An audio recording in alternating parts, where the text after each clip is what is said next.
Hello everyone. सुनाई दे रही है? ऑडियो क्लियर है? हेलो डोरमी। Good evening. Good evening Avlipsa. Good evening. आ जाओ आ जाओ आ जाओ, सब लोग आ जाओ। तब तक let me just set up everything. Good evening Prachi, good evening. आज सबने गूगल मीट अटेंड किया था? अवलिप्सा ने किया था, आई रिमेम्बर। जागृति भी थी, प्राची वाज आल्सो देयर। हाय जिया, हाय। आ जाओ सब लोग आ जाओ। Just clear the board. Good evening ELISA. Good evening. अच्छा डोरमी, इवन यू वर देयर। वो यहाँ पे तुमने नाम डोरमी रखा ना, तो आई गेस मीटिंग में तुमने डिफरेंट नेम से ज्वाइन किया होगा, इसलिए मुझे पता नहीं चला। आ जाओ सब आ जाओ। ज्वाइन किया होगा इसलिए। तो आज हम लोग रे ऑप्टिक्स कंप्लीट करेंगे। It took us 4 lectures to complete it. ठीक है। एंड हाँ, आज today this will be the last one. आ जाओ सब आ जाओ। Okay Aliza, no problem. अच्छा, सुहासिनी रंजन आप ही का नाम था डोरमी? Okay, you were that till the end right, I remember. Ranjan end तक थी, I remember you were that till the end. Okay, कोई बात नहीं अलीजा। हम लोगों ने बस बात किया था regarding backlogs and how to manage time for the next test. Same चीज़ मैंने प्रीवियस गूगल मीट में भी कहा था, तो अगर आपने वो अटेंड किया था देन इट्स टोटली फाइन। यहाँ पर बस हमने ज़्यादा स्पेसिफाई किया था ऑन बैकलॉग्स एंड एवरीथिंग। अगर आपका कोई बैकलॉग है इट्स टोटली फाइन, वरना next Google Meet you can attend it. हाँ जी, I remember, even you were, तुम भी थी। हाय रियाज, आ जाओ सब लोग। Good evening Bhavna, good evening. तो आज रे ऑप्टिक्स हम लोग एंड कर देंगे, उसके बाद आपको डीपीपीज मिल जाएंगे। I think 2 DPPs already uploaded है इन रे ऑप्टिक्स, फ्री डीपीपी। वो आप सब लोग अटेंड कर लेना, ठीक है। एंड उसके अलावा प्रीमियम डीपीपी आपको मिल जाएगी विद इन दिस वीक, क्योंकि मैंने अभी तक प्रीमियम डीपीपी सही से बनाया नहीं था। वो इस वीक के अंदर तक आपको मिल जाएंगी, ठीक है। और इस वीकेंड पे आपको पता है ना कि आपके पास क्या काम मैंने दिया था in Google Meet for 3 days, Friday Saturday and Sunday. Follow that, okay. Okay, Alika, then it's fine. Previous meeting, if you have attempted, then it's totally fine.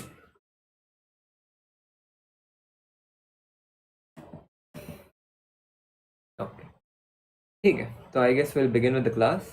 So I'll just give my introduction. So for everyone who is new over here, good evening everyone, or rather good night everyone. It's already 8:18. So I'm Hitesh Gupta, मैं हूँ हितेश गुप्ता, आपका physics एजुकेटरशिप batch, जो कि completely free batch है, जहाँ पे सिर्फ 3 month में लोग पूरा सिलेबस कंप्लीट करते हैं फॉर नीट 2025। एंड उसके बाद रिमेनिंग टाइम में आप अपना रिविजन कर सकते हो। And currently we are done with 2 months and 3 days and we have completed a good amount of syllabus. And आज हम लोग रे ऑप्टिक्स तक खत्म कर देंगे।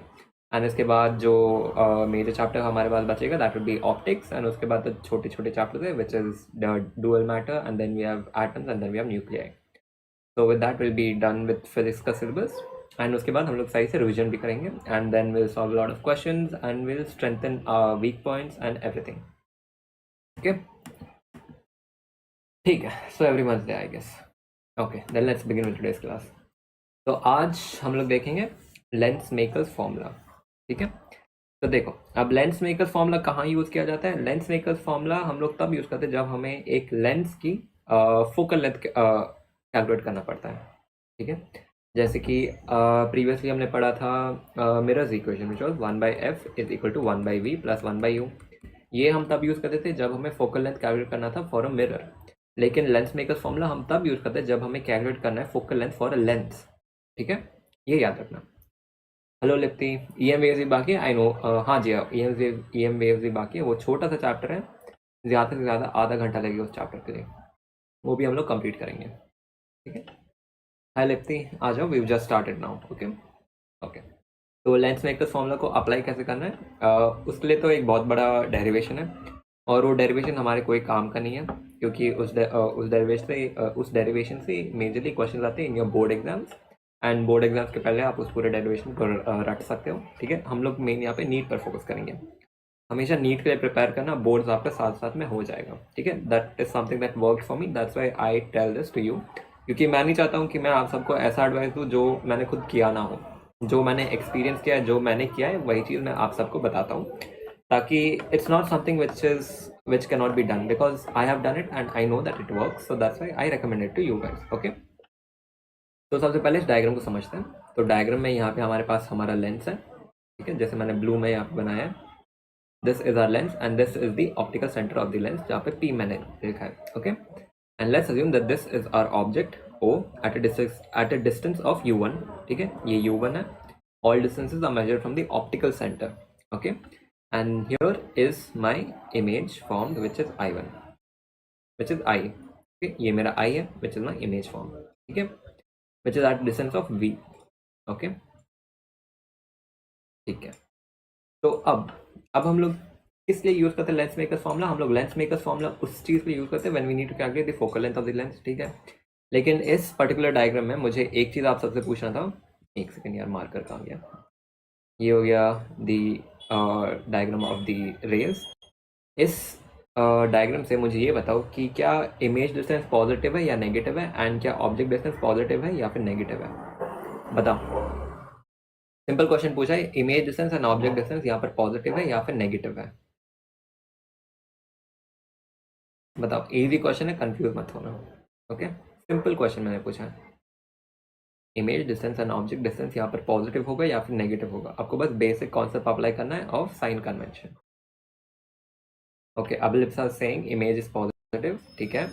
बाकी सब U is negative, object is negative. Okay, what about everyone else? Aliza, Jia, रियाज? अच्छा ठीक है, अब सब कह रहे हैं image positive, V positive, positive image, U negative, image positive. Okay, हाँ बिल्कुल सही, सब लोग सही आंसर दे रहे हो। हमारा object distance which is U over here will be negative and our image distance will be positive. बिल्कुल सही एवरीवन, हाँ सबने सही आंसर दिया, बिल्कुल सही, everyone give the correct answer, ठीक है। ठीक है, तो अब ये मेरा एक हो जाता है कौन, ये कौन सा लेंस है बताओ? इज इट कॉन्वेक्स और is it concave? Is this lens a concave lens और is this a convex lens? ये बताओ मुझे,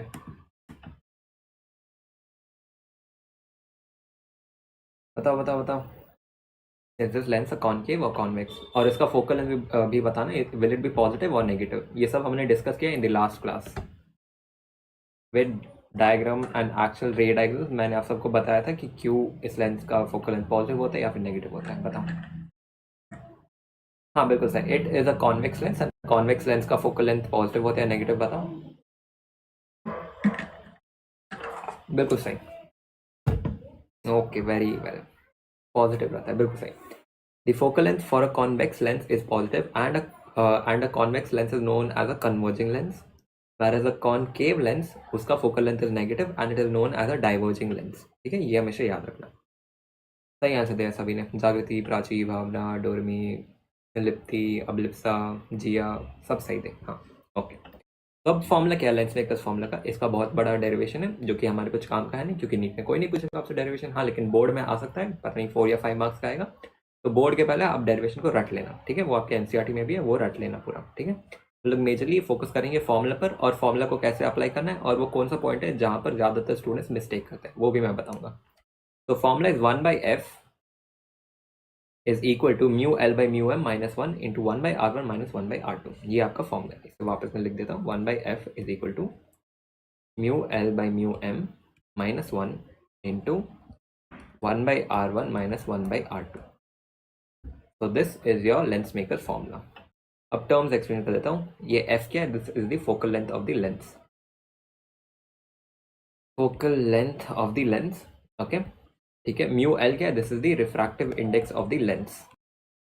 लेंस अगर हमारे ग्लास का बना है तो फिर ग्लास का रिफ्रैक्टिव इंडेक्स आ जाएगा यहाँ पे, ठीक है। मान लो if it is made from plastic तो फिर प्लास्टिक का रिफ्रैक्टिव इंडेक्स आ जाएगा यहाँ पे, ठीक है।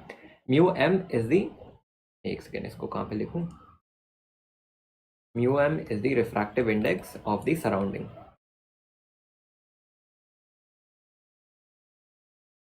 Of the surrounding. Most of the cases में आपका surrounding will be air, but there can be question जहाँ पे आपसे क्वेश्चन दिया जाएगा कि a lens is dipped in water, तो फिर इन दैट सिचुएशन आपका सराउंडिंग हो जाएगा water and mu L will be the refractive index of the material of the lens, ठीक है, जो कि ग्लास होगा mostly. Mu L by mu M minus one into one by R one minus one by R two. ठीक है, तो ये आपका टोटल फॉर्मूला है, one by R one minus one by R two. One by R one and R two यहाँ पे क्यों आ रहा है, क्योंकि मैंने लास्ट क्लास में एक्सप्लेन किया था कि एक लेंस के दो रेडियस ऑफ कर्वेचर होते हैं। ठीक है, एक होता है first radius of curvature, second होता है सेकंड रेडियस ऑफ कर्वेचर, क्योंकि उसके पास दो कर्व सरफेस रहते हैं। ओके, तो ये हो जाता है one by R one minus one by R two. अब ज्यादातर स्टूडेंट्स मिस्टेक कहाँ पर करते हैं, वो लोग इस चीज में मिस्टेक करते हैं कि क्या R1 पॉजिटिव होगा, क्या R2 नेगेटिव होगा, क्या R1 ये वाला सरफेस का R1 होगा या फिर इस वाले सरफेस का R1 होगा। इस चीज में वो लोग गलती करते हैं। ठीक है, तो इसे सिंपल मेथड में बताऊंगा, ये अप्लाई करना, कभी भी क्वेश्चन आपका गलत नहीं होगा। ठीक है, apply this simple trick which I am gonna tell you now, and इसे यूज करना, कभी भी क्वेश्चन आपका गलत नहीं होगा। ओके, तो ट्रिक क्या है, देखो एक ट्रिक जो आपको याद रखना है कि R1 जिस सरफेस को पहले रे स्ट्राइक करता है and R2 is that radius of curvature जिस सरफेस को रे सेकंड स्ट्राइक करता है। तो R1 क्या है, R1 is the radius of curvature of that surface where the ray of light strikes first and R2 is the radius of curvature of the second surface where the ray of light strikes second. तो फिर इस question में देखो, मान लो ये मेरा lens है। ठीक है, तो यहां से this is A and this is B, ये हो गया A एंड B हो गया इस साइड का रेडियस ऑफ कर्वेचर। ओके, ये मान लो this R A and this R B, radius of curvature of first surface, this second surface. ठीक है, अब मान लो मेरा रे ऑफ लाइट ऐसे आ रहा है, ऐसे स्ट्राइक करता है। तो इन दिस सिचुएशन R1 क्या होगा, R2 क्या होगा, मुझे बताओ in terms of R A and R B. R1 क्या होगा और R2 क्या होगा। बस एक सिंपल लॉजिक आपको याद रखना है, R1 radius of curvature of that surface जहां पर रे ऑफ लाइट सबसे पहले स्ट्राइक करता है, R2 is the radius of curvature of that surface जहां पर रे ऑफ लाइट सेकंड स्ट्राइक करता है। ठीक है, सब आंसर दे रहे। सो अब लिख सकते हैं RB R1 होगा, Prachi okay, RB R okay, ठीक है, रियाज सही है, हाँ सब सही आंसर दे रहे हो। ठीक है, तो विद दिस आई नो कि आप सबको समझ में आ गया है। यहाँ पर मैंने कहा था कि R1 is that radius of curvature जहाँ पर रे ऑफ लाइट सबसे पहले स्ट्राइक करता है, और मेरा रे ऑफ लाइट यहाँ से ओरिजिनेट हो रहा है, सबसे पहले इस सरफेस को स्ट्राइक कर रहा है। दूसरा कलर ले लेता हूँ एक सेकंड। हाँ जी, तो सबसे पहले इस साइड ऑफ दी सरफेस को स्ट्राइक कर रहा है, तो फिर इस साइड का रेडियस ऑफ कर्वेचर हो जाएगा R1। यहाँ पे रेडियस ऑफ कर्वेचर RB है, तो R1 is equal to RB। ठीक है, और रे ऑफ लाइट यहाँ पे स्ट्राइक करने के बाद सेकंड इस सरफेस को स्ट्राइक कर रहा है, तो फिर इस सरफेस का radius of curvature will become R2, so R2 is equal to RA। हाँ डोरमी सही है, RB R1 ही होगा, R2 RA, ठीक है, बिल्कुल सही है, गुड गुड। ठीक है, इतना समझ में आ गया हमें लेंस मेकर्स फॉर्मूला क्या था और कैसे अप्लाई करना है। 1/f is equal to mu L by mu M minus one into 1/r1 minus 1/r2। तो अब मुझे एक चीज पूछना है कि does the focal length of a lens depend on the surrounding medium. Question ये है कि does the focal length of a lens depend on the surrounding medium. बताओ आप सबको क्या लगता है, अगर मैं एक लेंस को हवा में रखूंगा और अगर मैं एक लेंस को पानी में रखूंगा तो फिर क्या वो चेंज होगा।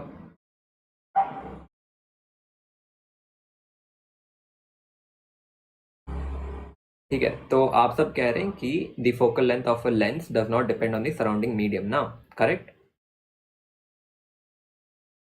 Late me tell you something, देखो focal length of a lens depends on the surrounding medium,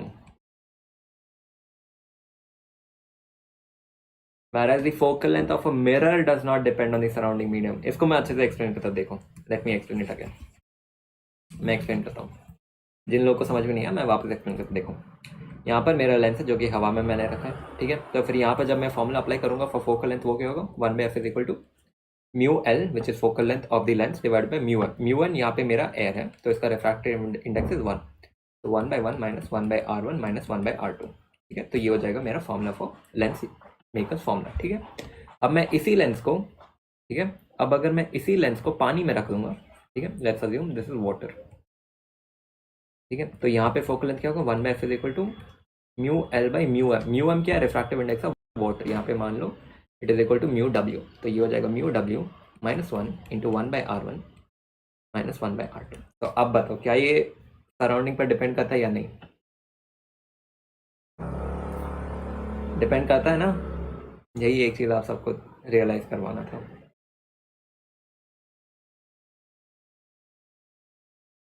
no problem Shiv, is totally fine, कोई बात नहीं शिव। अभी हमने स्टार्ट ही किया था, आई गेस बस 15 मिनट्स हुआ है स्टार्ट करके। तो इस लेक्चर के एंड में you can just watch 15 minutes extra, जो कि स्टार्टिंग का पार्ट होगा, ठीक है? कोई इशू नहीं है, डिपेंड करता है। क्लियर हो गया?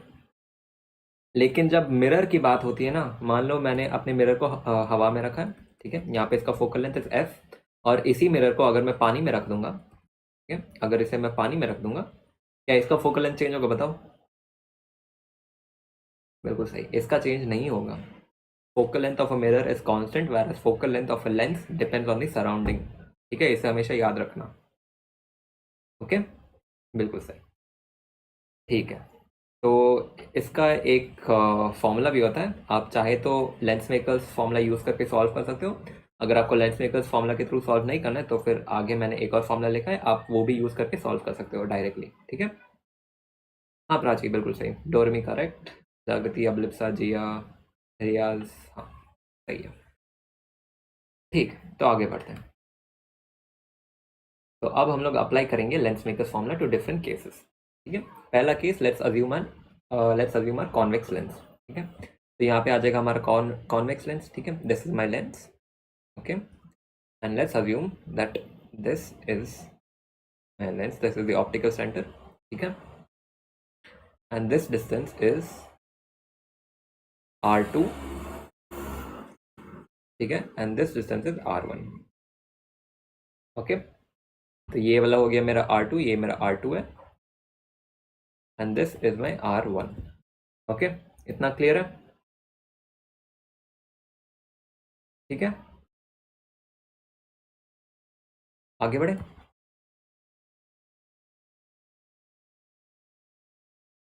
ठीक है, ओके, तो यहाँ से मैं क्या कह रहा हूँ कि R2 will be negative and R1 will be positive. अब ये कब अप्लाई कर सकता हूँ मैं? ये मैं तब अप्लाई करूँगा जब मेरा रे ऑफ लाइट इस साइड से आ रहा होगा। जब मेरा रे ऑफ लाइट ऐसे ट्रैवल करेगा तब it will strike this face first. तो फिर एक सेकेंड,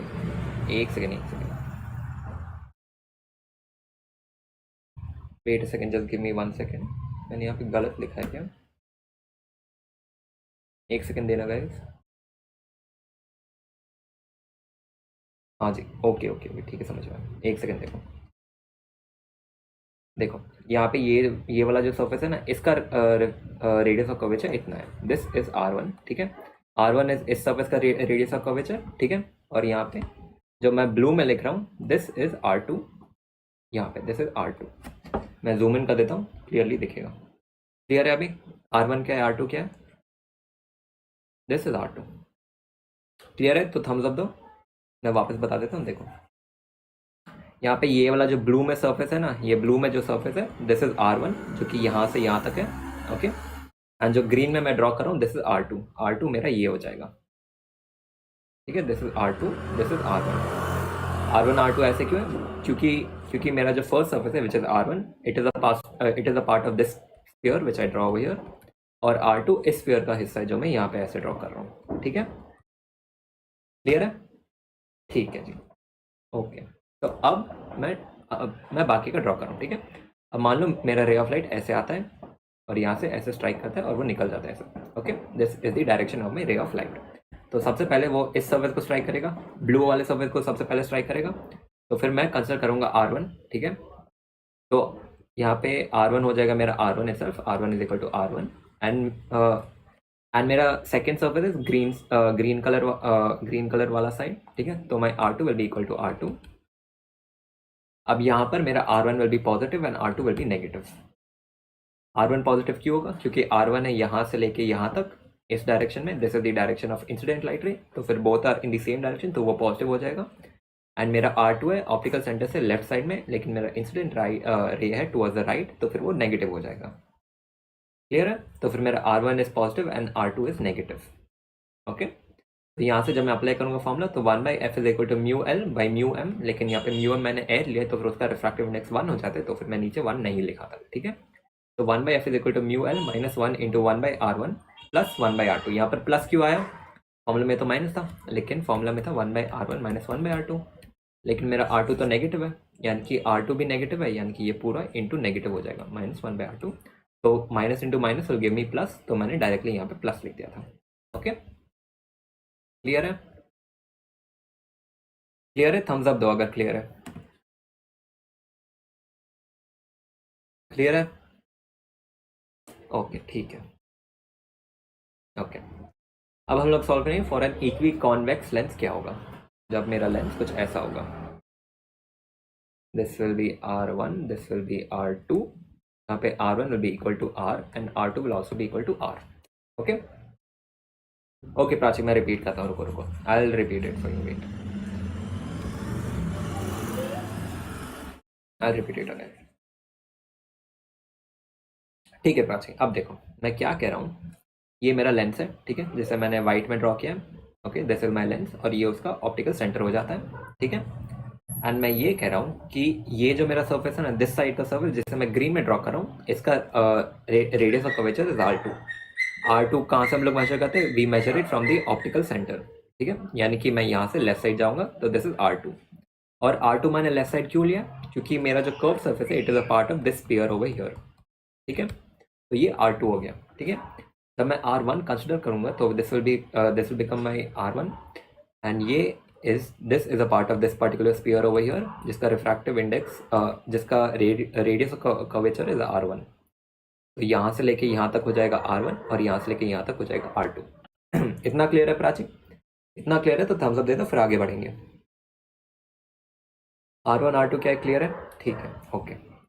अब मान लो कि मेरा रे ऑफ लाइट ऐसे आ रही है यहाँ पे, ठीक है, वो ऐसे आता है, यहाँ पे आके स्ट्राइक करके ऐसे चल जाता है, ओके। तो यहाँ से R1 तो मेरा पॉजिटिव होगा ना, क्योंकि R1 मैं यहाँ ऑप्टिकल सेंटर से राइट हैंड साइड जा रहा हूँ और मेरा इंसिडेंट लाइट रे का भी डायरेक्शन राइट हैंड साइड में, तो मेरा R1 पॉजिटिव हो जाएगा, ठीक है। तो यहाँ से जब मैं R2 के लिए कैलकुलेट करूंगा तो फिर मुझे ऑप्टिकल सेंटर से लेफ्ट हैंड साइड जाना पड़ेगा इस डायरेक्शन में, लेकिन मेरा इंसिडेंट लाइट रे राइट साइड में, तो फिर मेरा R2 हो जाएगा नेगेटिव, ठीक है। तो मेरा R2 नेगेटिव हो गया, ठीक है। तो अब जब मैं लेंस मेकर्स फॉर्मूला अप्लाई करूंगा तो that is 1/f is equal to mu L by mu M minus 1 into 1/r1 minus 1/r2। तो ये है मेरा लेंस मेकर्स का फॉर्मूला। लेकिन यहाँ पे म्यू एम क्या होगा, refractive index of the surrounding, लेकिन मेरा सराउंडिंग एयर है, मैं अज्यूम कर रहा हूँ कि सराउंडिंग मेरा एयर है या फिर वैक्यूम है, उसका रिफ्रैक्टिव इंडेक्स हो जाएगा 1, तो फिर यहाँ पे 1 आ जाएगा नीचे, जिसे मैं लिख नहीं रहा हूँ, ठीक है।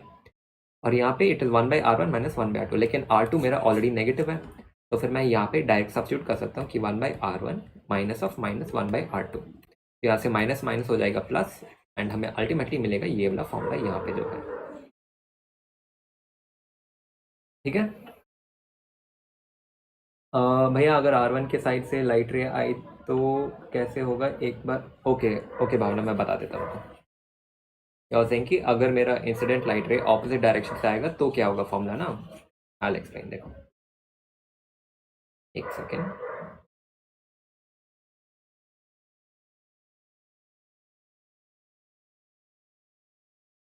हाँ जी, तो मान लो कि मेरा रे ऑफ लाइट अब ऑपोजिट डायरेक्शन से आ रहा है, मतलब वो ऐसे आएगा, ठीक है, और ऐसे जा रहा है, this is the direction of the incident light रे, ठीक है।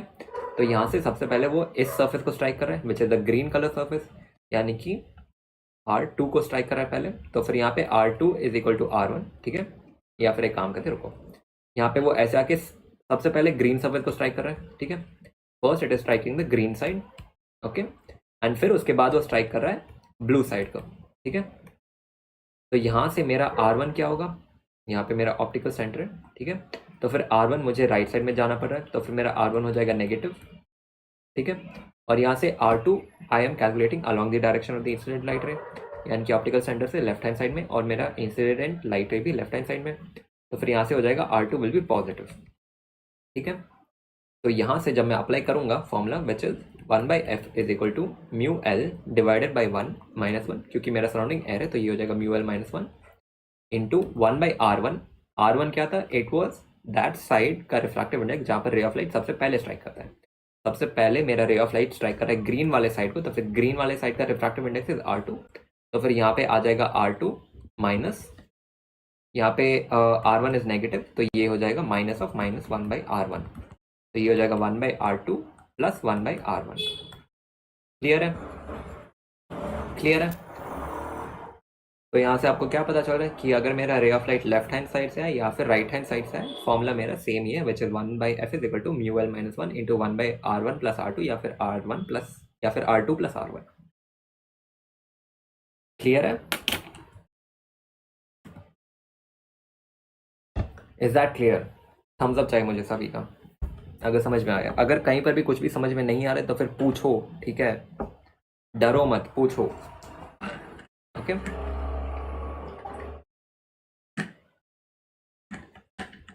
ठीक है, ऑल क्लियर। ओके, तो अब हम लोग अप्लाई करेंगे the same formula for an equiconvex lens. अब इक्वी कॉन्वेक्स लेंस में क्या होता है, लेंस हमारा कुछ ऐसा रहता है जहाँ पर इस साइड का रिफ्रैक्टिव इंडेक्स विल बी इस साइड का radius of curvature will be r and इस साइड का radius of curvature will again be r। Riyaz जिस साइड पर लाइट स्ट्राइक करेगी वो नेगेटिव होगी। इट्स नॉट कंपल्सरी, हो भी सकता है हो नहीं भी सकता है, लेकिन आप सेफर साइड में रहने के लिए ऐसे समझो कि R1 will B that radius of curvature जहाँ पे सबसे पहले वो स्ट्राइक करेगा। हाँ वो नेगेटिव भी होगा ज़्यादातर केसेस में, लेकिन कुछ एक्सेप्शंस हो सकता है जो मुझे अभी याद नहीं आ रहा है, नेक्स्ट क्लास में जब याद आएगा तब बता दूंगा। सेफर साइड में रहने के लिए आप उसी ट्रिक को फॉलो करना जो मैंने कहा है, ठीक है? मोस्ट ऑफ द केसेस में वो नेगेटिव ही होगा, लेकिन कुछ एक्सेप्शंस हो सकते हैं जो मुझे याद नहीं आ रहे अभी, जब याद आएगा तब बता दूंगा। ओके ठीक है, आगे बढ़ते हैं। ओके, अब इक्वी कॉन्वेक्स लेंस में क्या होता है, दोनों साइड के रेडियस ऑफ कर्वेचर इक्वल रहता है, यानी कि इस साइड का रेडियस ऑफ कर्वेचर r रहता है, इस साइड का भी r रहता है, ठीक है? मान लो मेरा रे ऑफ लाइट ऐसे आ रहा है और वो ऐसे जा रहा है, तो फिर यहाँ पे r इस साइड का refractive index will be positive, तो फिर मेरा R1 हो जाएगा पॉजिटिव, मान लेते हैं जैसे R1, दिस इज R2, तो फिर यहाँ से R2 हो जाएगा नेगेटिव, क्योंकि मुझे R2 कैलकुलेट करने के लिए लेफ्ट हैंड से जाना पड़ेगा। तो फिर यहाँ से जब मैं फॉर्मूला में अप्लाई करूँगा तो ये हो जाएगा 1/f is equal to mu L minus 1 into 1/r minus minus 1/r, तो माइनस इंटू माइनस प्लस हो जाएगा, तो फिर यहाँ ये प्लस हो जाएगा, तो ये पूरा टर्म हो जाएगा 2/r। तो ये हो जाएगा मेरा final formula 1/f is equal to mu L minus 1 into 2/r। Clear है? फाइन, आगे बढ़े। Next plano convex lens. अब प्लेनो कॉन्वेक्स लेंस में क्या होगा, एक साइड कर्व्ड होगा, एक साइड फ्लैट होगा, तो फिर यहाँ पे इसका रेडियस ऑफ कर्वेचर होगा इनफाइनाइट। क्यों होता है इनफाइनाइट, मैंने लास्ट क्लास में एक्सप्लेन किया था, क्योंकि हम लोग अज्यूम करते हैं कि ये वाला surface this is a part of a very large sphere जिसका रेडियस होता है इनफाइनाइट, इसीलिए इसका रेडियस ऑफ कर्वेचर हो जाता है इनफाइनाइट। ओके, तो यहाँ पे इस साइड का radius of curvature is R1 which is equal to positive. Obviously ये पॉजिटिव होगा, क्योंकि अगर मेरा रे ऑफ लाइट ऐसे आ रहा है तो फिर यहाँ से इसे मैं राइट हैंड साइड कैलकुलेट करूँगा तो फिर वो पॉजिटिव हो जाएगा, और यहाँ पे R2 is equal to infinite, तो यहाँ से 1/f is equal to mu L minus 1 into 1/r1 या फिर 1/r माइनस 1/r2, लेकिन R2 मेरा इनफाइनाइट है, यानी कि anything divide by infinite is 0, तो R1 minus 0 is nothing but 1/r, तो ये हो जाएगा 1/f is equal to mu L minus 1 into 1/r। Clear है फॉर्मूला? किसी को कहीं पर भी समझ में नहीं आता है तो फिर प्लीज बताओ, ठीक है?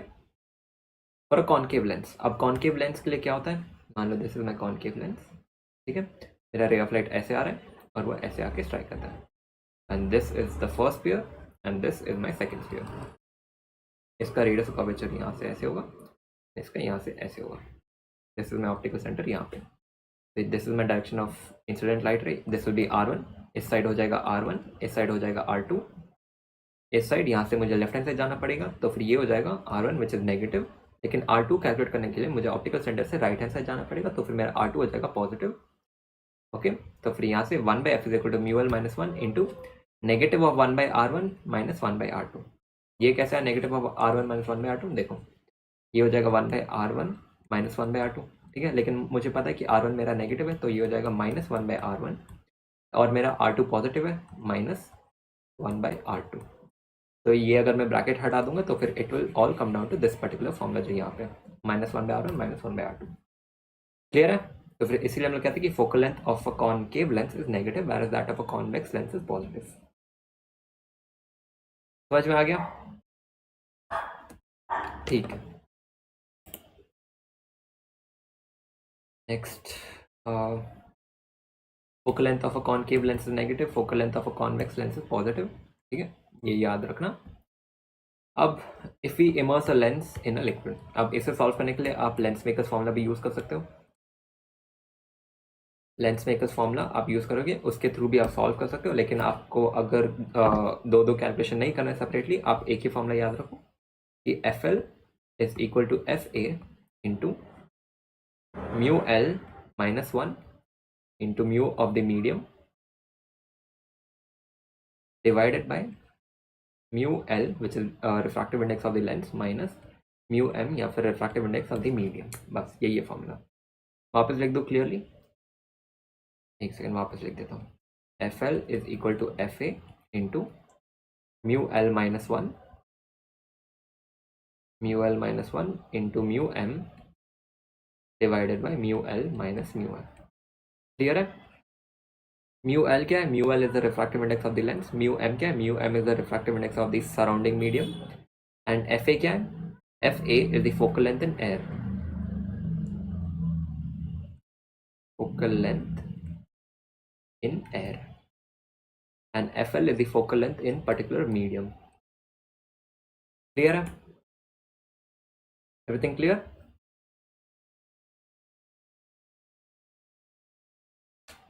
thumbs up दे दो अगर समझ में आ गया, फिर आगे बढ़ेंगे। ठीक है, ओके।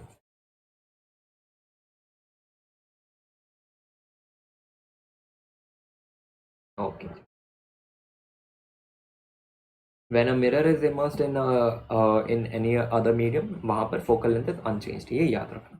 ठीक है, अब मैग्निफिकेशन ऑफ अ लेंस। अब मैग्निफिकेशन ऑफ लेंस क्या होता है? विच इज एमटी, जिसे हम लोग कहते हैं magnification, which is the transverse magnification. वो होता है height of image divided by height of object, which is similar as that of magnification for a mirror. लेकिन यहाँ पर which is also equal to V by U होता है। लेकिन हमने मिरर में क्या पढ़ा था? For a mirror magnification MT is equal to H I by H O, which is equal to क्या था? मिरर में क्या चेंज था हमारे पास? याद करो, एक स्मॉल चेंज था कि यहाँ पे नेगेटिव आ जाता था, negative of V by U. This is for a mirror. ठीक है, और ये एक लेंस के लिए होता है, याद रखना। आप इसे याद कैसे रखोगे? ट्रिक चाहिए इसे भी याद रखने के लिए, बता दूं? कभी भी नहीं बोलोगे। चाहिए ट्रिक याद रखने के लिए, दोनों का याद हो जाएगा आसानी से। चाहिए तो बताओ, तो फिर मैं बताऊंगा। सिंपल ट्रिक है बस, उसे याद रखोगे तो फिर कभी भी कंफ्यूज नहीं होगे। सही है? ठीक है, तो ट्रिक क्या है? पॉजिटिव के साथ नेगेटिव जाएगा। का मतलब क्या है? हमें ये तो पता है कि जब हम लोग मिरर्स इक्वेशन लिखते हैं तो वहाँ पे one by F is equal to one by V plus one by U होता है। ठीक है, यहाँ पर पॉजिटिव साइन है दोनों के बीच में, तो फिर इसके मैग्निफिकेशन में नेगेटिव आ जाएगा। लेकिन जब हम लोग लेंस इक्वेशन लिखते हैं one by F is equal to one by V minus one by U होता है, यहाँ पे नेगेटिव साइन आ रहा है तो फिर इसके मैग्निफिकेशन में पॉजिटिव साइन आएगा। बस नेगेटिव के साथ पॉजिटिव जाएगा, ऐसे याद रखना। ठीक है, लेंस का जो इक्वेशन होता है वो that is equal to one by F is equal to one by V minus one by U. ये तो मैंने बताया था ना, प्रीवियस स्लाइड में ही था। एक सेकेंड, यहाँ पर ये जो लेंस इक्वेशन है, लेंस के लिए एक और इक्वेशन क्या होता है? One by F is equal to one by V minus one by U. ठीक है, यहाँ पे माइनस आता है लेंस के लिए, मिरर के लिए पॉजिटिव आता था लेकिन लेंस के लिए नेगेटिव आता है। ठीक है, और मैग्निफिकेशन के लिए कैसे याद रखना है? जो पॉजिटिव है उसके साथ नेगेटिव जाएगा। मिरर के लिए इक्वेशन था one by F is equal to one by V plus one by U, यहाँ पे प्लस था, यानी कि मिरर के मैग्निफिकेशन में हम लोग नेगेटिव लिखेंगे। मिरर के मैग्निफिकेशन में यहाँ पे नेगेटिव आ जाता है। ठीक है, लेंस के लिए it is one by V minus one by U, यहाँ पे नेगेटिव आता है तो फिर उसके मैग्निफिकेशन में यहाँ पे पॉजिटिव आएगा। सिंपल है,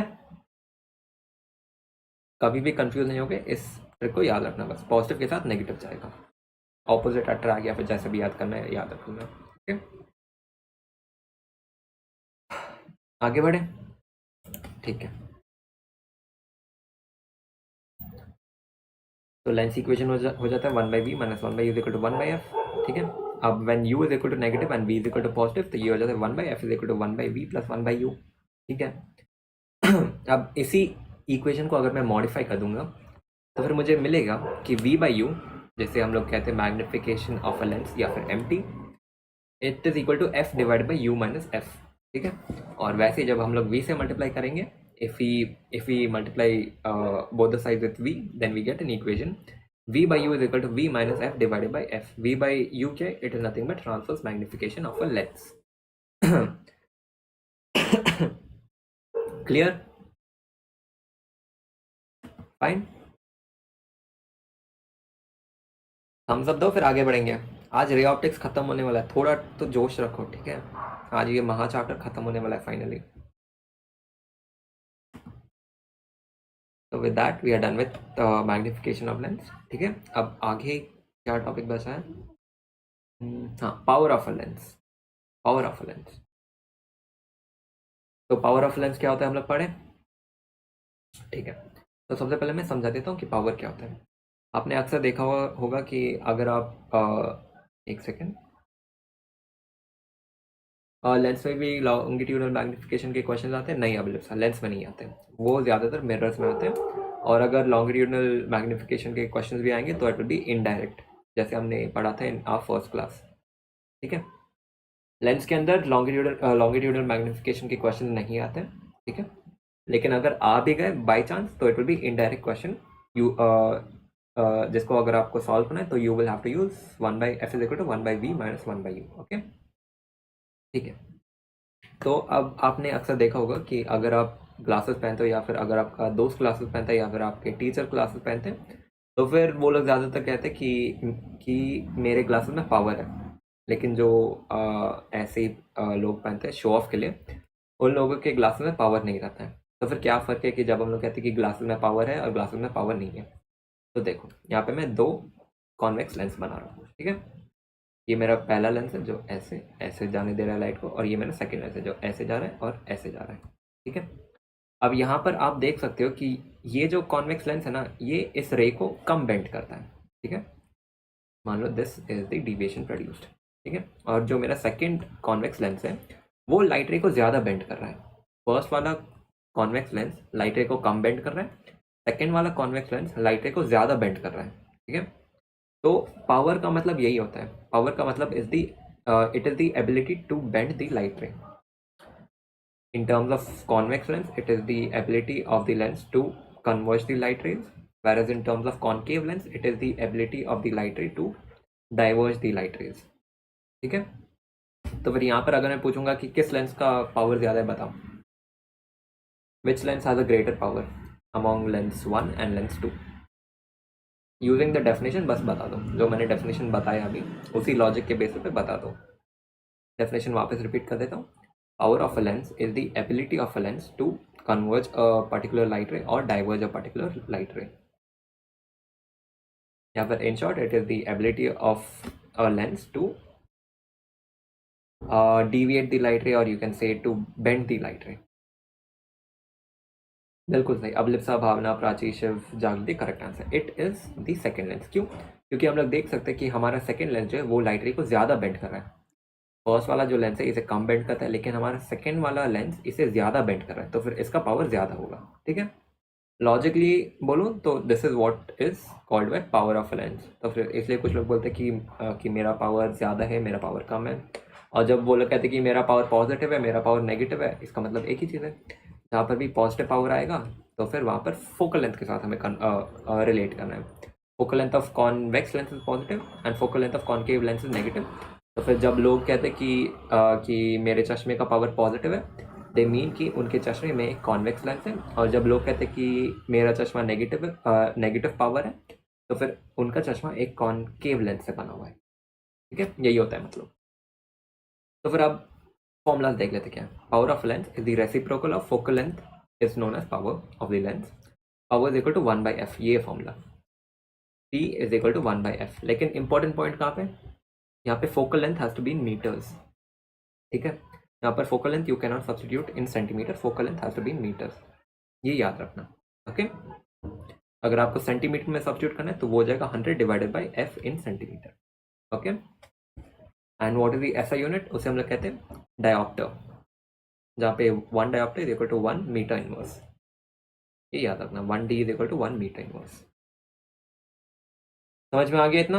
एवरीथिंग इज क्लियर? आगे बढ़े। अब बस एक ही टॉपिक बाकी, which is of prism, and with that we are done with ray optics finally. Okay ठीक है। प्रिज्म के पहले एक important topic which is combination of focal length. तो कॉम्बिनेशन ऑफ फोकल लेंथ से मेरा क्या मतलब है? मान लो मैंने दो लेंस को यहाँ पे रख दिया, ठीक है, ये मेरा लेंस 1 है, this is my second lens, ठीक है। तो अब अगर क्वेश्चन में पूछा गया कि अगर मैंने दो लेंस को बहुत करीब रखा है और अब ये दोनों लेंस एक नए लेंस की तरह बिहेव करेंगे, मेरा नया लेंस कुछ ऐसे बन जाएगा, this will be my new lens which will be a combination of these to lens. तो फिर अब ये जो नया लेंस बनेगा with the combination of these two lenses, उसका फोकल लेंथ क्या होगा, उसका पावर क्या होगा। तो फिर कैसे याद रखना है? बस ऐसे याद रखना कि जब हम दो लेंस को कंबाइन कर देते हैं तो फिर उनका पावर एड अप हो जाता है। यानी कि मान लो इस लेंस का पावर इस P1, इस लेंस का पावर इस P2, तो फिर जो इक्विवेलेंट पावर होगा that is P net will be equal to P1 plus P2, ठीक है। P equivalent will be equal to P1 plus P2, ठीक है, इतना याद रखना है। और यहाँ से अगर कोई आपसे पूछ लेगा कि what will be the equivalent focal length, तो फिर हमें ये पता है कि P net is equal to P1 plus P2, ये तो नॉर्मल है जो मैंने अभी बताया। लेकिन हमें ये भी पता है कि power is equal to inverse of focal length, यानी कि 1 by F net is equal to 1 by F1 plus 1 by F2। Solve कर लिया हमने एक ही फॉर्मूला यूज करते हुए, जहाँ पर P net is equal to P1 plus P2। इसके थ्रू हमने ये भी सॉल्व कर लिया कि इक्विवेलेंट फोकल लेंथ क्या होगा of the new lens which is form due to the combination of these two lenses, ठीक है। क्लियर है? क्लियर है ना? अब मान लो कि मैंने दो लेंस को करीब तो रखा है, लेकिन दोनों लेंसेज के बीच में एक पर्टिकुलर डिस्टेंस है विच इज d। अब अगर दोनों लेंस के बीच में डिस्टेंस d है तो फिर फॉर्मूला कुछ अलग हो जाता है। इक्विवेलेंट पावर होता है P equivalent is equal to P1 plus P2 minus D P1 P2। d क्या है? d is the distance between the two lenses, यहाँ पे नेगेटिव आएगा, minus D P1 P2। Okay, वैसे अगर मुझे फोकल लेंथ के लिए सॉल्व करना है तो 1 by F net is equal to 1 by F1 plus 1 by F2 minus d divided by F1 F2। Clear है? इस फॉर्मूला को रट्टा नहीं मारना है, इस फॉर्मूला को रट लो चाहिए तो इसे याद रखो, इस फॉर्मूला को यूज करके इस फॉर्मूला को डिराइव कर लेना, सिंपल है। आगे बढ़े, ठीक है। ओके ओके, आगे बढ़ते हैं। अब the next major topic which is slicing of lenses. अब इस पे ध्यान देना, ठीक है। अब जो मैं कहूँगा उसे ध्यान से फोकस करना, ठीक है। अब मान लो ये एक मेरा लेंस है, ठीक है, जैसे मैंने ऐसे स्लाइस कर दिया, यहाँ पे ऐसे मैंने चाकू लिया और मैंने बीच से स्लाइस कर दिया लेंस को, ठीक है। जैसे ही मैं लेंस को स्लाइस करूँगा तो फिर अब कुछ चेंज होगा, ठीक है, यानी कि अब मेरे पास दो लेंसेज मिल जाएंगे। ऐसे ये हो जाएगा मेरा पहला लेंस और ये हो जाएगा मेरा सेकेंड लेंस। यहाँ पर जो मैंने लिखा है इस पर फोकस मत करना, ठीक है, इसको छोड़ दो, इधर फोकस मत करो, लॉजिकली मैं बताऊंगा कैसे सॉल्व करना है, ठीक है। अब मैं पूछ रहा हूँ कि स्लाइस करने के बाद क्या फोकल लेंथ चेंज होगा। अब अगर कोई आपसे पूछेगा कि मैंने लेंस को स्लाइस कर दिया हॉरिजॉन्टली, ठीक है, along the axis of the lens, तो फिर क्या जो नए लेंस बन रहे हैं, two separate lenses, two smaller lenses जो यहाँ पे बन रहे हैं इंडिविजुअल लेंसेज, तो फिर क्या इनकी फोकल लेंथ चेंज हो गया? लॉजिकली बताता हूँ, देखो ये मेरा इनिशियल लेंस था, ठीक है, मेरा लाइटर अगर ऐसे आएगा तो फिर वो इतना बेंड करेगा, ठीक है। ओके, अब मैंने लेंस को स्लाइस कर दिया, ठीक है, अब मैंने स्लाइस कर दिया तो फिर इतना पार्ट बचेगा। ओके, अब अगर इतना पार्ट बच रहा है यहाँ पे, एक सेकेंड, तो इतना पार्ट मेरा बच जाएगा, ठीक है। अब इतने पार्ट से मैं सेम लाइटर को स्लाइस करके सेम लाइटर अगर यहाँ से ट्रैवल कर रहा है तो फिर क्या वो डिविएट होगा? बताओ, क्या फोकल लेंथ उसका चेंज होगा? बताओ मुझे। नहीं होगा ना, क्योंकि focal length ultimately depends on thickness ना। क्योंकि अगर मैंने लेंस को ऐसे स्लाइस किया मैंने, ठीक है, अगर मैंने ऐसे स्लाइस किया तो फिर इतने पार्ट का थिकनेस तो उतना ही है ना, इतने इतने पार्ट का रेडियस ऑफ कर्वेचर भी सेम है, ना ही रेडियस ऑफ कर्वेचर इफेक्ट हो रहा है, ना ही कुछ और इफेक्ट हो रहा है, कर्वनेस भी इफेक्ट नहीं हो रहा है। तो फिर यहाँ पर जब मैं ऐसे स्लाइस करूँगा तो फिर इसका रेडियस ऑफ कर्वेचर दोनों साइड का सेम होगा। तो फिर यहाँ से अगर मैं लाइट रे को पास करूँगा तो फिर वो उतना ही डिवाइड करेगा, अगर मैं यहाँ से भी लाइट रे को पास करूँगा तो भी वो उतना ही डिवाइड करेगा, यानी कि कोई चेंज ही नहीं होगा फोकल लेंथ में। तो फिर अगर फोकल लेंथ में कोई चेंज नहीं हो रहा है तो फिर क्या पावर में चेंज होगा बताओ? बिल्कुल सही अभिलिप्सा,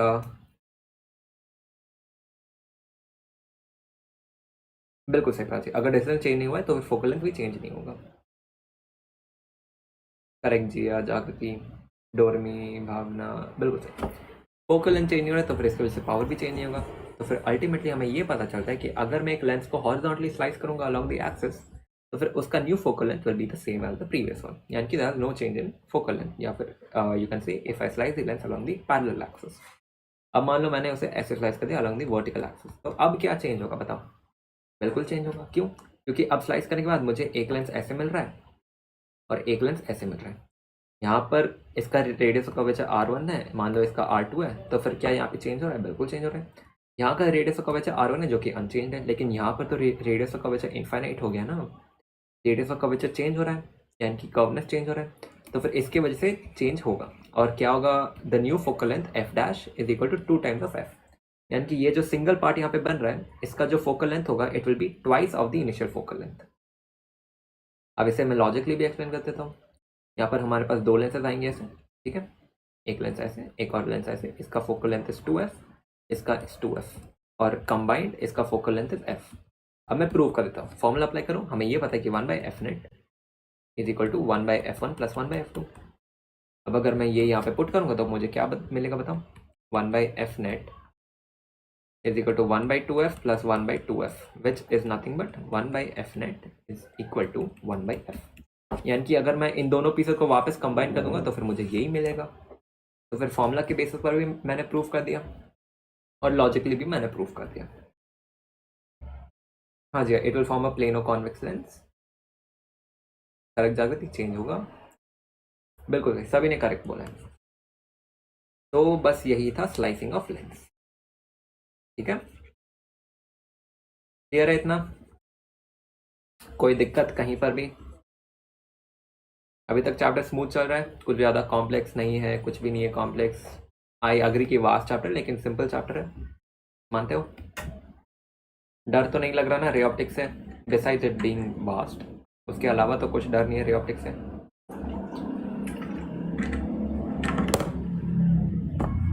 एक सेकेंड,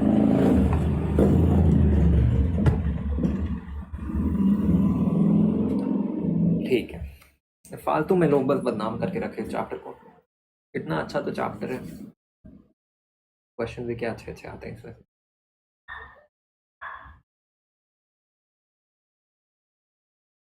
वही तो मैं कह रहा हूँ प्राची, फालतू में बस स्टूडेंट्स डरते थे। वो लोग पता है कहाँ पे डरते थे?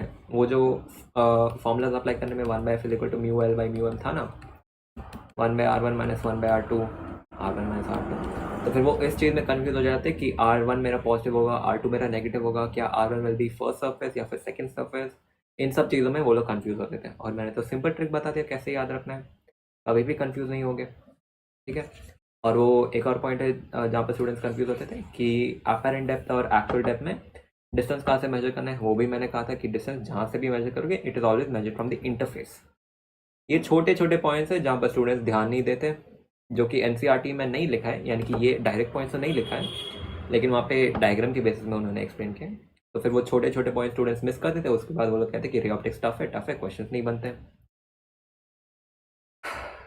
तो ये छोटे छोटे चीज़ जो है ना, एक टीचर ही आप सबको बता सकता है। स्कूल वाले सर ने अच्छे से डिटेल में नहीं पढ़ाया क्योंकि स्कूल वाले सर ना आपको बोर्ड्स के लिए तैयारी करवा रहे हैं, और बोर्ड्स में इतने कॉम्प्लेक्स नहीं, तो इतना डिटेल में तो नहीं पूछते हैं, नीट में पूछते हैं, इसलिए मैंने सही से यहाँ पे पढ़ा दिया ray optics with each and every point जहाँ पर स्टूडेंट ज़्यादातर गलती करते हैं, इसलिए मैंने ट्रिक्स भी बता दिया कि ये ट्रिक यूज़ करो सब कुछ सॉल्व हो जाएगा। Will move on with the last topic of today which is prism, ठीक है। अब प्रिज्म दिखता कैसा है? अगर आपके पेरेंट्स ऑफिस में जाते हैं, ठीक है, तो फिर आपने देखा होगा कि उनके टेबल पे ना काफ़ी सारे शीट्स रहते हैं ऐसे, और उन शीट्स के ऊपर कुछ गोल जैसा रहता है या फिर कुछ ट्रायंगुलर शेप में रखा रहता है, ग्लास पीस रहता है। तो फिर ये जो ग्लास पीस होता है इसी को हम लोग प्रिज्म कहते हैं। प्रिज्म दिखता है इन 3D, it is something like a pyramid, ठीक है। ड्राइंग उतनी अच्छी तो नहीं आएगी लेकिन रफली मैं बता रहा हूँ, समझ लेना। प्रिज्म कुछ ऐसा दिखता है, ठीक है। ग्लास का रहता है, कंप्लीटली ट्रांसपेरेंट रहता है। ओके, तो प्रिज्म के ऊपर क्या क्वेश्चन आते हैं वो समझते हैं। सबसे पहले डायग्राम को समझते हैं। अब डायग्राम में एक्सप्लेन करूंगा, जहां पर भी किसी को कुछ समझ में ना आए रोको मुझे बीच में, ठीक है। I am seeing your live chat along with explaining the diagram. जहां पर किसी को भी कुछ ना समझ में आना मुझे बताना, ठीक है। सबसे पहले हम लोग डायग्राम को समझेंगे। ओके, तो यहाँ पर मेरा प्रिज्म आ जाता है ये वाला। Okay, this is my prism, ठीक है। ओके, तो दैट वाज माई प्रिज्म, और ये मेरा इंसिडेंट लाइट रे जो यहाँ से ऐसे आ रहा है, ठीक है। यहाँ से मेरा इंसिडेंट लाइट रे आ रहा है, और फिर वो यहाँ से रिफ्रैक्शन सफर करता है, वो ऐसे निकलता है, फिर वो सेकेंड सर्विस पर वापस रिफ्रैक्शन सफर करता है और वो यहाँ से ऐसे निकल जाता है। यहाँ पे ये एयर है, यहाँ पर ग्लास है, यहाँ पर वापस एयर है। तो यहाँ से ये रेयर मीडियम से डेंसर में जा रहे हैं, तो फिर it will bend towards the normal. जब वो डेंसर से रेयर में जाते हैं, it bends away from the normal, ठीक है। तो this was the ray diagram. अब रे डायग्राम को समझते हैं। इंपॉर्टेंट टर्म्स क्या क्या उन्हें समझते हैं, एंड इंपॉर्टेंट एंगल्स भी पहले मार्क कर लेते हैं। पेन का थिकनेस कम कर देता हूँ, सेकेंड। हाँ जी, दिस विल बी फाइन। तो ये हो जाता है मेरा एंगल ऑफ इंसिडेंस 1 या फिर I1, ठीक है। दिस इज I1, एंड यहाँ पे it comes and strikes over here. ये हो जाएगा मेरा normal to the surface at 90 degree, और ये हो जाएगा मेरा R1 which is angle of refraction 1, ठीक है। ठीक है, अब ये यहाँ से स्ट्रेट आता है और यहाँ पे स्ट्राइक करता है, और ये हो जाएगा इसका normal which is perpendicular to this. Okay, and ये हो जाएगा R2, ये हो जाएगा I2।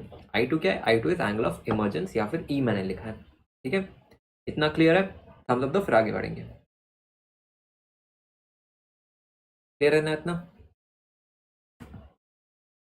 फाइन, ओके, ठीक है। यहाँ पर I2 is equal to angle of emergence.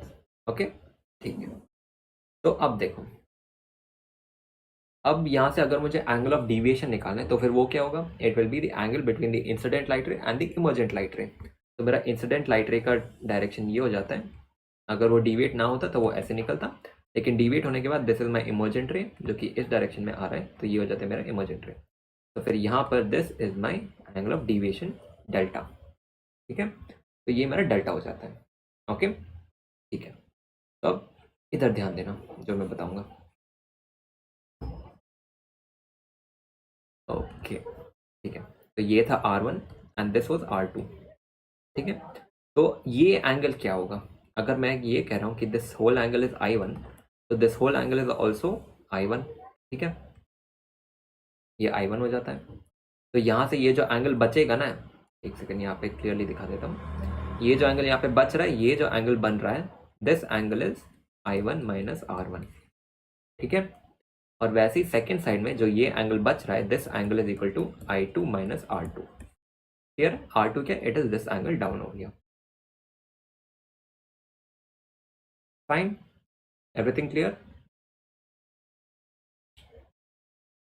ठीक है ना? यहाँ तक कोई दिक्कत नहीं? Everything is smooth, clear? Okay, ठीक है।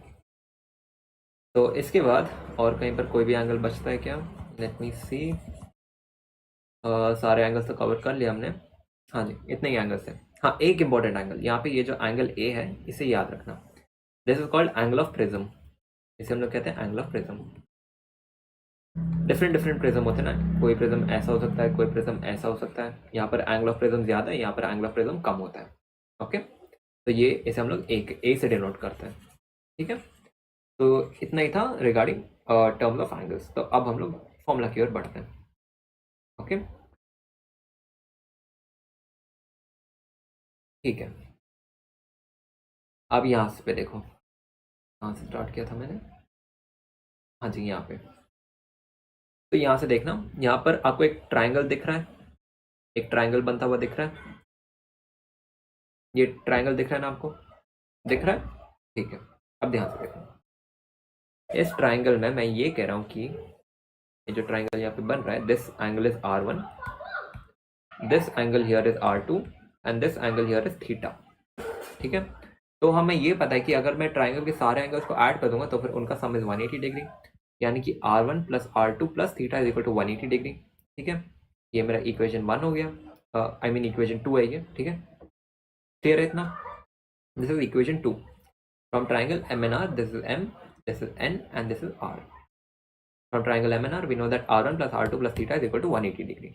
ओके, तो यहाँ पे देखो, अब अगर मुझे टोटल डिविएशन निकालना है, ठीक है, टोटल डिविएशन क्या होगा, यहाँ पे ये जो डिविएशन बन रहा है, दिस डिविएशन हियर, ये है टोटल डिविएशन, क्योंकि ये है यहाँ पे, और यहाँ पे एक और ट्राइंगल बनता हुआ दिख रहा है मुझे, और मुझे ये पता है कि exterior angle is equal to sum of the interior opposite angle which is basic trigonometry. इस ट्राइंगल में मैं ये दिखा रहा हूँ कि यहाँ पे ये एंगल इज थीटा, ठीक है, and this is I1 minus R1 and this angle is equal to I2 minus R2, जिससे मैंने स्टार्टिंग में एक्सप्लेन किया था, ठीक है। ओके, तो यहाँ से थीटा विल यहाँ से delta will be equal to this angle plus this angle, so it will become I1 minus R1 plus I2 minus R2। Clear है? हाँ सर, बेसिक ज्योमेट्री है ये। ओके, तो यहाँ से अगर मैं इस ब्रैकेट को हटा दूंगा और अगर मैं लाइक टर्म्स को एक साथ रख दूं, तो यहाँ से delta is equal to I1 plus I2 minus R1 plus R2, तो फिर टोटल डिविएशन हो जाता है I1 plus I2 minus R1 plus R2, ठीक है। तो this is my first equation मान लो। ओके, थम्स अप, यहाँ तक सब क्लियर है, सिंपल है, ठीक है। अब आगे बढ़ते हैं। Now from the quadrilateral PMNR का देखो डायग्राम में बताता हूँ, एक सेकेंड इसे इरेज कर देता हूँ। फ्रॉम PNMR, यहाँ पे आ गया मेरा P, यहाँ पे आ गया M, यहाँ पे आ गया N, यहाँ पे आ गया R। यहाँ पर मुझे क्वाड्रिलैटरल मिल रहा है। क्वाड्रिलैटरल क्या होता है? It is a shape which has 4 sides. ये first side, second side, third side, fourth side, ये दिख गया यहाँ पे, दिस इज माई क्वाड्रिलैटरल। और एक चीज आपको याद रखना है, sum of all the angles of a quadrilateral is equal to 360। अगर मैं सारे एंगल्स को ऐड करूंगा तो फिर उनका सम विल बी 360, ठीक है। तो फिर यहाँ से मुझे ये पता है कि ये जो साइड यहाँ पे बन रहा है ना, this is a part of the normal, और मुझे ये पता है कि यहाँ से ये angle will be 90 degrees and this angle will be equal to 90 degrees. इतना तो क्लियर है, इतना क्लियर है ना, ठीक है। अब यहाँ से ये सेकेंड नॉर्मल बन जाएगा मेरा, तो फिर यहाँ से this angle is 90 degree, this angle is again 90 degree, clear है, ठीक है। And this angle is equal to theta and this angle is equal to angle of the prism A, clear, okay. तो यहाँ से from the quadrilateral PMNR we know that A plus 90 plus theta plus 90 is equal to 360। कैसे? Angle A which is angle of prism plus 90 यहाँ पे आ गया, plus theta यहाँ पे आ गया, प्लस 90 इज इक्वल टू 360। इतना क्लियर है? तो यहाँ से A plus 90 plus theta plus 90 is equal to 360 degree, okay. तो यहाँ से 90 और 90 एक साथ देंगे 180, तो फिर मैं 90 प्लस 90 को राइट हैंड साइड लेके आऊंगा, तो ये हो जाएगा 360 minus 180 which is equal to 180। तो फिर angle of prism plus theta is equal to 180 degree. इतना क्लियर है? A plus theta is equal to 180 degree, fine, ठीक है। तो अब इन दो इक्वेशन को देखो, यहाँ पर R1 plus R2 plus theta is equal to 180 degree, और इस इक्वेशन के बेसिस पर A plus theta is equal to 180 degree.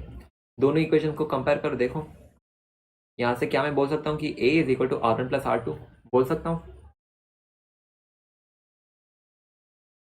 हूँ ना कि angle of prism is equal to R1 plus R2, first angle of refraction plus second angle का angle of refraction हो जाएगा, ठीक है।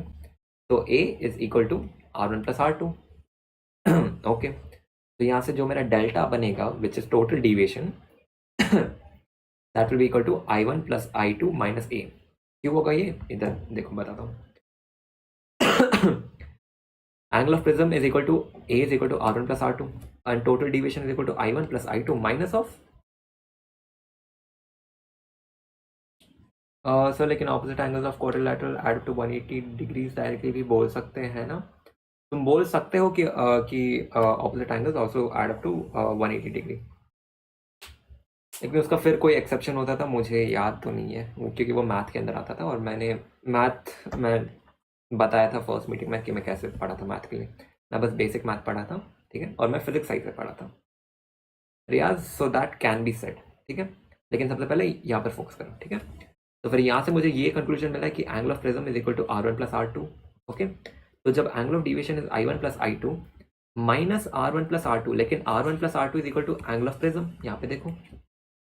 तो फिर क्या मैं बोल सकता हूँ कि total deviation is equal to I one plus I two minus of angle of prism. समझ में आया? क्लियर है यहाँ तक? कोई दिक्कत कहीं पर भी?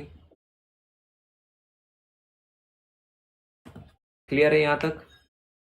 सिर्फ समझ में आया? डोरमी, स्काई, मेघना, जागृति, लिप्ति, प्राची, ठीक है, ओके, ठीक, ओके। तो यहाँ से जो फॉर्मूलाज आपको याद रखने हैं उन्हें मैं हाईलाइट कर देता हूँ। एक सेकेंड, आपको ये फॉर्मूला याद रखना होगा। कलर मिल लेता, एक सेकेंड, रेड इतना मोटा। आपको ये याद रखना होगा, angle of prism is equal to R one plus R two. आपको ये याद रखना होगा। इसे याद नहीं रखोगे तो फिर चलेगा, आप इसे याद रख लो। यहाँ पे जो फॉर्मूला है ना कि total deviation is equal to I one plus I two minus R one plus R two, लेकिन आपको पता है कि R one plus R two is also equal to angle of prism. तो फिर इसे अगर आप याद रखोगे तो फिर ये भी आपको याद हो जाएगा, ये वाला equation, delta is equal to I one plus I two minus A. ठीक है, उसके साथ साथ हाँ बस ये तीन इक्वेशन आपको याद रखने, बस। समझ में आ गया ना कि कैसे डिराइव किया मैंने इन तीनों इक्वेशंस को? This is clear? हाँ Sky, I two is equal to E, जहाँ पे E is angle of emergence. यहाँ पर ये जो एंगल बन रहा है ना I two is equal to E, मैं ई इसलिए कह रहा हूँ क्योंकि यहाँ पे ये जो रे निकल रहा है बाहर, ये हो जाता है मेरा इमर्जेंट रे, जो कि प्रिज्म से बाहर आ रहा है। तो फिर यहाँ पर जब ये इमर्जेंट रे हो जाता है तो फिर यहाँ पर इसे अगर मैं आई टू लूंगा तो फिर this will be equal to E. इसे लोग कहते हैं angle of emergence, angle of emergence. Clear है स्काई?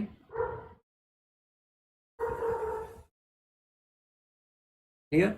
ओके, ठीक है। तो अब कुछ इंपॉर्टेंट पॉइंट्स आपको याद रखना है। अब एक और टॉपिक जो आपको पता रहना चाहिए कि जब मेरा प्रिज्म कुछ ऐसे है, ठीक है, हमें ये पता है कि एंगल ऑफ डिविएशन का formula is I one plus I two minus minus angle of the prism. ठीक है, अब मान लो मेरा लाइट रे ऐसे आ रहा है, opposite angles in quadrilateral add up to 180, ये एक स्पेशल केस में होता है बस। हाँ बिल्कुल, इसलिए मैंने कहा था कि कुछ एक्सेप्शन होते हैं जो मुझे याद नहीं है, इसलिए मैंने कंफर्म नहीं किया था कि वो वैसा होता है। In most of the cases हो सकता है, लेकिन कुछ केसेस में it may not also be equal to that. ठीक है ना? ओके, अब वापस ध्यान दो यहाँ पर। मान लो मेरा लाइट रे ऐसे आ रहा है, ठीक है, और मैं कह रहा हूँ कि मुझे एक ऐसा सिचुएशन चाहिए जहाँ पर एंगल ऑफ डिविएशन मिनिमम होगा। ऐसा अगर कोई भी सिचुएशन है जहाँ पर एंगल ऑफ डिविएशन मेरा मिनिमम है, तो क्या होता है, जब भी एंगल ऑफ डिविएशन मिनिमम होगा ना, जो लाइट रे होगा प्रिज्म के अंदर, ठीक है, वो एकदम पैरेलल निकलेगा टू द सरफेस।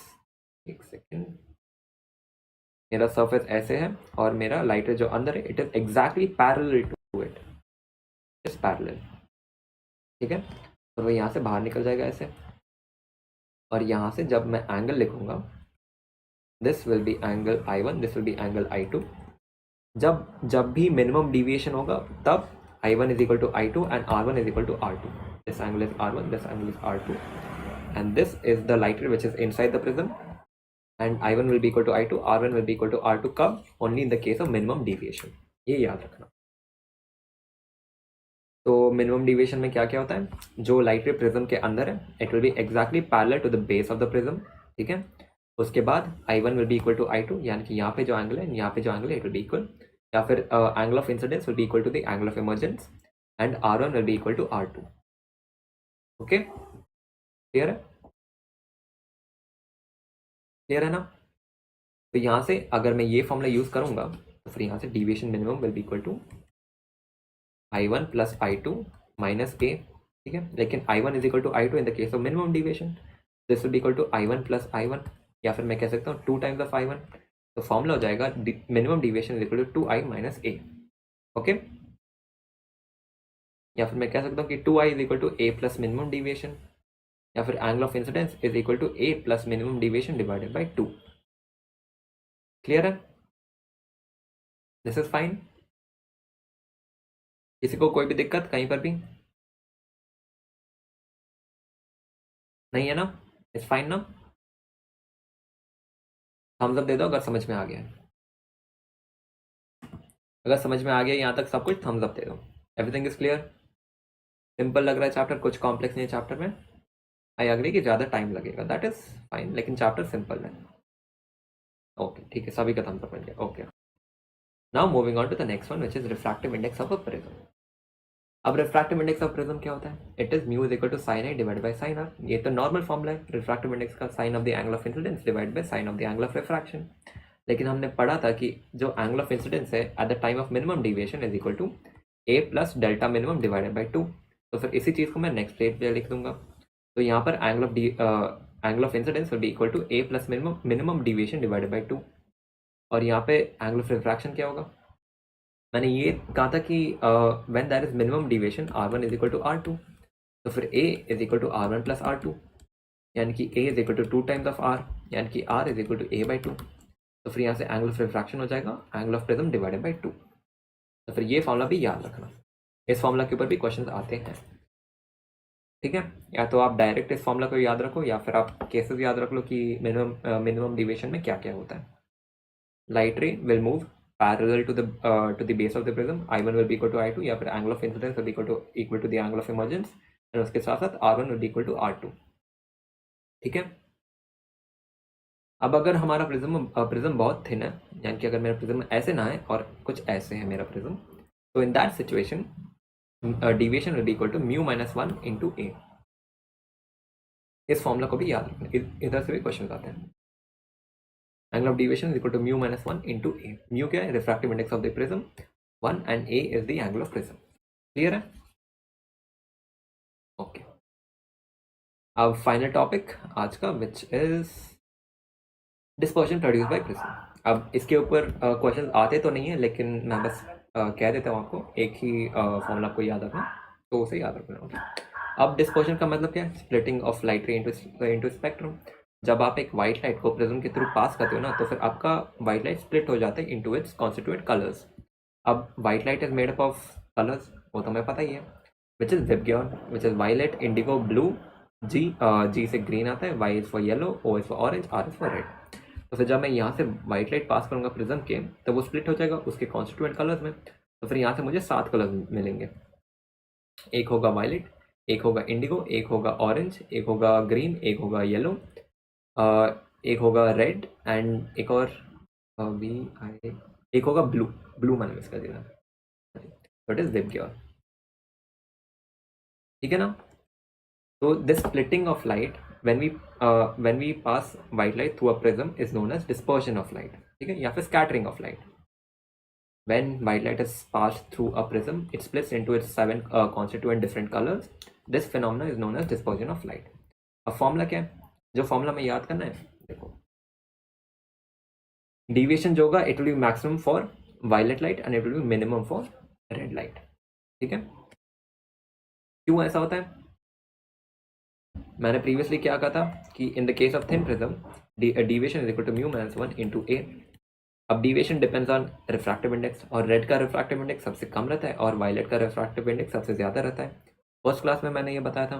तो फिर इसी लॉजिक के बेसिस पर जो angle of deviation for violet होगा वो सबसे ज़्यादा होगा, और angle of deviation for red होगा वो सबसे कम होगा। ओके, वेवलेंथ की वजह से, बिल्कुल सही रियाज, बिकॉज ऑफ वेवलेंथ। तो एंगुलर डिस्पर्जन क्या होता है, जिसे हम लोग थीटा से डिनोट करते हैं, it is equal to deviation of violet minus deviation of red. लेकिन डिविएशन ऑफ वायलेट होगा mu V minus 1 into A, और डिविएशन ऑफ रेड क्या होगा? Mu R minus 1 into A. अब मैं यहाँ से माइनस को अब यहाँ से अगर मैं ब्रैकेट को हटा दूंगा तो वो हो जाएगा theta is equal to A into mu V minus 1 minus mu R plus 1। या फिर फाइनल में आप बस इससे याद रखना, theta is equal to mu V minus mu R plus into A. ठीक है, अब इसके ऊपर ज़्यादा क्वेश्चन आते नहीं हैं। आई डोंट थिंक कि पिछले 4-5 सालों में क्वेश्चन आया इस टॉपिक के ऊपर, लेकिन उसके पहले क्वेश्चन थे इस टॉपिक के ऊपर, तो फिर मैंने सोचा इसे भी इंक्लूड कर लेते हैं। समझ में आ गया इतना? Everything is clear? Everything is fine? Clear था? ओके, तो with that we are done with ray optics. खत्म, ray optics is done finally. रुको, अभी स्ट्रीम एंड मत करना, रुको रुको रुको रुको, don't and it now, don't and it now, रुको, वेट। सबसे पहले स्ट्रीम अच्छा लगा होगा तो लाइक कर देना और कमेंट सेक्शन में लिखो #नो डर, क्योंकि आप लोगों से डर निकालना है, फिजिक्स का डर जो है ना उसे निकालना है नीट 2025 के पहले, ठीक है। स्ट्रीम अच्छा लगा होगा तो फिर लाइक कर देना एंड कमेंट कर देना कि स्ट्रीम कैसा लगा। अगर आपको लगता है कि कुछ भी मैं इंप्रूव कर सकता हूँ, you can always give feedback, I am open to both the feedbacks because I just want improvement, ठीक है। कमेंट कर देना #नोडर एंड डीपीपी आपको मिल जाएंगी, उसे अटेम्प्ट कर लेना, ठीक है। और and the students who are interested in mentorship program, मैंने आदित्य भैया से बात की थी और मेंटरशिप प्रोग्राम का जो डिस्काउंट था that is been extended for a day, so you can use the coupon code HITSH4 and avail up to 1000 rupees of discount, ठीक है।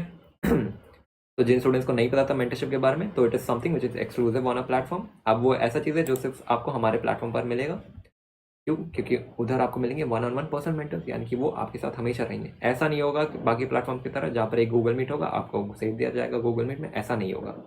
आपके पास एक इंडिविजुअल मेंटर रहेगा जो आपके साथ हमेशा कांटेक्ट में रहेगा थ्रू कॉल, वीडियो कॉल या फिर वॉइस मैसेजेस, जैसे भी आपको कांटेक्ट में रहना है। And mind you, these mentors are from top most institutes and these are medical students. तो एक टॉपर दूसरे स्टूडेंट को गाइड कर रहे हैं कि कैसे उसने टॉप किया और कैसे आप भी टॉप कर सकते हो, ठीक है। साथ ही साथ आपको डीपीपी मिलेंगे एनसीईआरटी बेस्ड, उसके साथ आपको 30,000 क्वेश्चन मिलेंगे। उसके साथ आपको एक और ऑप्शन मिलता है विच इज डाउट फोरम। अब डाउट फोरम एक ऐसा चीज़ है जहाँ पर आप बस अपना डाउट लिखो, ठीक है, उसके बाद पोस्ट कर दो विथ इमेज अटैच करके, या फिर नहीं करना इमेज, डोंट अटैच। उसके बाद मैं रहूँगा, मैं खुद वो क्वेश्चन सॉल्व करूँगा, क्वेश्चन एक्सप्लेन करूँगा और वापस आपको रिप्लाई भी करूँगा, ठीक है। तो you can approach me like that and हाँ दिस उसके साथ आपको टॉपर के हैंड मेड नोट्स मिलता है, बहुत कुछ मिलता है उसके साथ साथ, ठीक है। एंड मॉक टेस्ट तो होता ही है, वो भी आपको मिलेगा। एंड प्रीमियम डीपीपी भी मिलता है आपको। प्रीमियम डीपीपी क्या है? वो ऐसा डीपीपी है जहाँ पर मैं खुद वीडियो सोल्यूशन देता हूँ and I explain additional question of each chapter basis पर, ठीक है।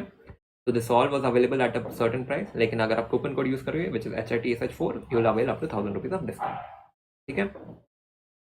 With that we are done with 3 optics and all the best guys. I hope you all keep studying. And अब आपके पास 3 दिन का टाइम है, जिन स्टूडेंट्स के पास बैकलॉग है उसे कंप्लीट कर लो, ठीक है। 3 दिन का टाइम है, बैकलॉग है, कंप्लीट कर लो। गूगल मीट में मैंने एक्सप्लेन किया था कि कैसे कंप्लीट करना, कंप्लीट कर लेना एंड फिजिक्स सॉल्व करते रहना एंड हाँ इंप्रूवमेंट आएगा, धीरे धीरे इंप्रूवमेंट आएगा, ठीक है। All the best and keep studying, ठीक है। मिलते हैं अगले लेक्चर में गाइस, बाय।